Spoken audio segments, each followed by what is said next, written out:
Hi, I'm Mike Maloney, Managing Director of Newmark Knight Frank, and I'm here with Anthony Gold, co-founder and COO of Roar for Good.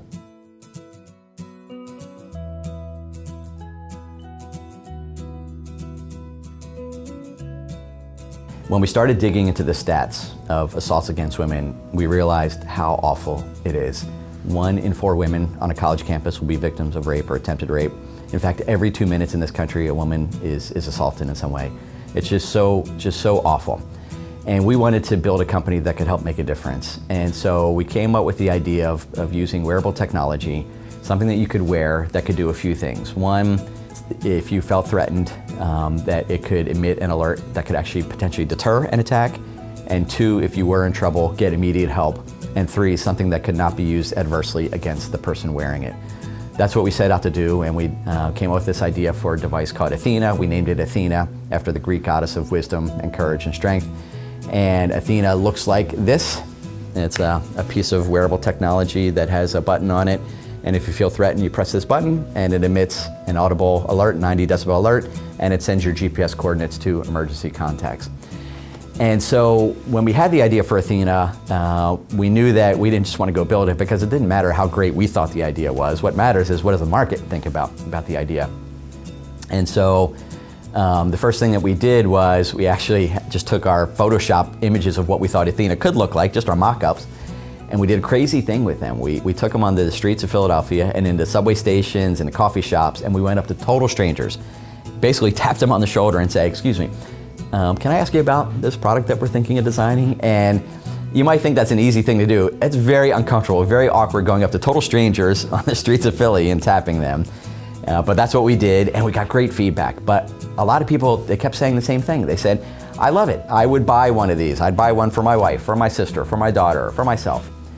And we knew that there's a big difference between people saying that they would buy something and actually pulling out their credit card and making a purchase.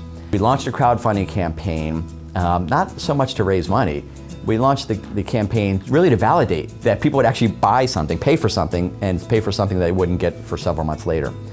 And it was a 1-month campaign, and our goal was $50,000. We basically just pulled that out of the air and said, if we could do $50,000 in sales, pre-order sales, that would tell us there were some decent tailwinds behind what we were doing. And if we couldn't do that, then we probably need to go back to the drawing board and think how we're going to address these challenges in a different way. So we launched the campaign, and within 48 hours, we hit that $50,000 target. By the 10th day, we did over $100,000 in sales. And by the end of the 1-month campaign, we had over $300,000 in sales for this Athena device, which we hadn't even built at this point. And we had orders from every state in the US and over 45 countries around the world. And it was just amazing at how many people really wanted to be a part of this. And so we get asked all the time now on how do you run a successful crowdfunding campaign and what's the magic behind Roar that made this so successful. And I think one of the key things about it, I know one of the key things about why, and this is really why I wanted to build this company with Yasmin to do what we're doing, is, I said that we named the device Athena, but the sad truth is that this device, Athena, this is just a Band-Aid on the issue. This isn't going to solve assaults. This isn't even going to reduce assaults. All this is going to do is help people wearing it for them, but it's not going to address overall societally addressing the issue of assaults against women. And that's why for every single one of those devices that we sell, we take part of the proceeds and we invest them into organizations that are teaching kids about empathy, about respect, about healthy relationships, the kinds of programs shown to reduce violence as they grow into adults. Because at the end of the day, we don't care if we sell a lot of Athena devices or not. What we care about is, are we making a difference? Are we bending the curve with regards to assaults against women and assaults against everyone? And this is going to sound crazy, but Yasmin and I say this, and there are investors who don't want to hear this, but this is what we say, is that our goal is that for there no longer to be a need for companies like Roar and devices like Athena. We want to put ourselves out of business. That's our goal.